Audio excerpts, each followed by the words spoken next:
So oftentimes we as humans make the mistake of falling into certain behaviors and certain habits that drag us down mentally and that completely destroy our picture of what's supposed to be a good life. I'm going to be giving you 4 mentally destructive behaviors in this video that you need to do your best to stay away from at all costs, because if you indulge in one of these, your whole life can get ruined. Stay tuned.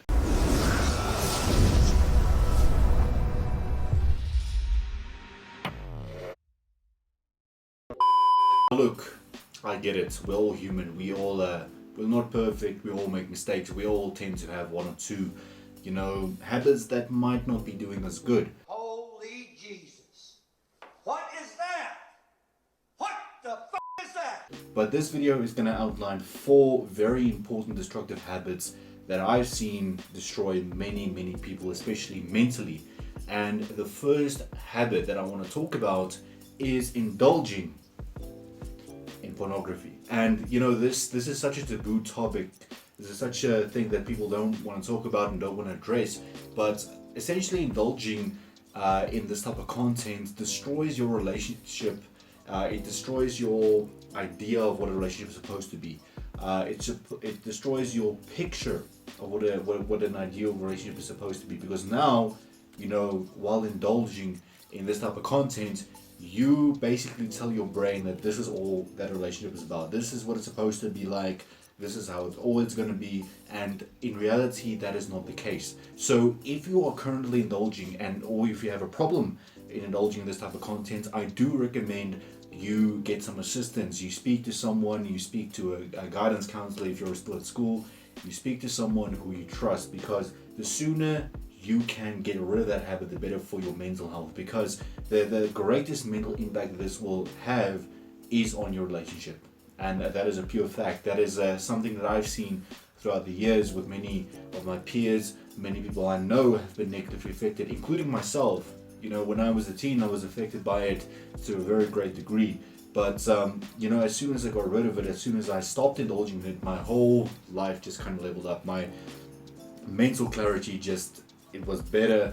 I had a better and more healthier picture of what a relationship is supposed to be, and it carried over into reality.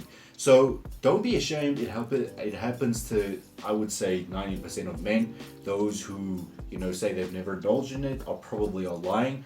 Stop the cap. Stop the cap right now. But the whole point is that you can get rid of it.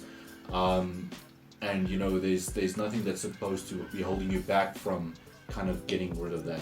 So make sure you address it. Make sure you recognize that you have a problem, and make sure you address it by speaking to someone you trust and by slowly replacing it with better habits, with hobbies, with a sport, whatever it may be. Let's move on. Okay, before we continue with this video, please make sure to subscribe, because goddamn 70 to 80% of you watching are not subscribed. Why? Is it so difficult to take 1 second out of your day to smash the subscribe button? I don't think so.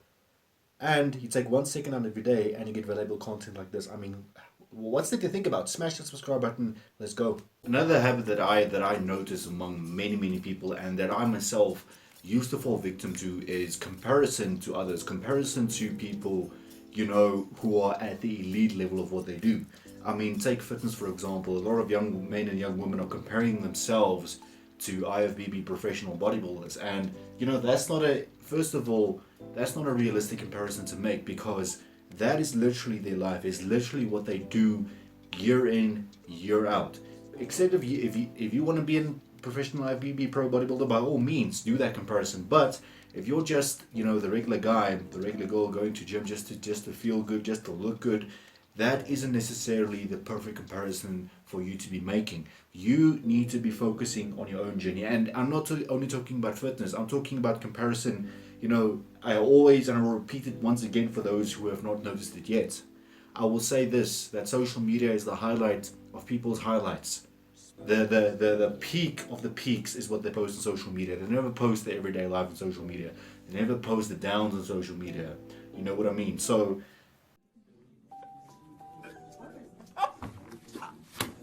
stop comparing yourself to unrealistic standards, and start focusing on your own journey. Because the more you focus on your own journey, the more other people will start to realize that, okay, he or she isn't playing around. Maybe I myself can do better. Maybe you inspire someone else to do better. But the key is, it's always a good thing to measure yourself against the best. I know you all want to do that, but sometimes it reaches a point where it becomes self-destructive. It becomes mentally destructive because, you're seeing this absolute phenom and your life is just where it is. And you feel so disappointed in yourself, and you feel, less worthy, you feel less valuable, and that's not what it's supposed to be. You're supposed to be focusing on your own journey. You're not supposed to be comparing yourself to every single person who has the same goals as you. Focus on your journey, focus on achieving your goals, the rest will come by itself. Let's move on to number 3. Right, now, some of us in general are just nice people, right? Some of us try to help where we can, but a thing that I notice that especially quote-unquote nice people do too much is apologize too much. You shouldn't be apologizing for stuff that's not your fault. And I know, some of us have big hearts, some of us are softies, we just want the best for everyone. We just feel like, sometimes we're wrong. And when you're wrong, you're wrong. You should apologize. But my disappointment is immeasurable, and my day is ruined. But stop apologizing, for example, for who you are. If people do not like who you are, if people do not like what you're pursuing, if people do not like what statements you make, well, that is their problem.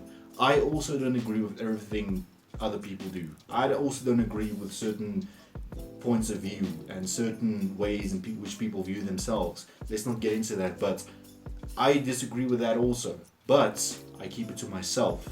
So you should stop apologizing for who you are. You should stop apologizing for what you disagree with and for what you agree with. If you do not like, for example, same-sex marriage, you do not like it, but don't voice it. But stop apologizing for it. There's no need to apologize for it because that's your viewpoint. As long as your point of view doesn't, as long as you don't rub it in the faces of others, that's where I draw the line. Keep it to yourself, but don't rub it in the faces of others. Don't take it as an excuse to be able to ridicule other people. So you may not disagree, or you may not agree with everything other people are doing or other people are saying, and you have the full right to disagree. You have the full right to do that, and you have the full right to not apologize for doing that. But make sure it doesn't negatively affect people around you. Make sure you don't use it as a weapon to belittle or ridicule other people. Let's move to the last destructive habit. The last mentally destructive habit that I'm going to be talking about today is compulsive lying. I'm not talking about the white lies that we occasionally tell. That's just part of life. But if you find yourself being a compulsive liar, if you consistently lie, not about the smaller things, but about very important things on a consistent basis, you, my friend, are a compulsive liar, and you immediately need help. Stop it. Get some help. And the best form of help that I can give, right, or advice that I can give to a compulsive liar is recognize that you're lying. You have to admit that you have a problem. That's the same, it's the same method for solving any problem, for solving any addiction, for solving any issue you may have in your life. Admit that you have a problem, because once you admit that you have a problem, you immediately realize that, okay, you know what, I've been wrong all this time. I've been maybe, hurting a few people in my life, and I need to rectify that situation. Compulsive lying is something that, it tends to stick to people, unfortunately, but you can be the exception, and you can break out of that habit by start with being honest with yourself. That's the number one step. You have to be honest with yourself before you can be honest with other people, is what I always say. I'd like to thank you so much for watching this video and taking the time out of your day. If you have watched up to here, I really do appreciate it. Please make sure you like, share, comment, and subscribe, and I'll be seeing you in the next one.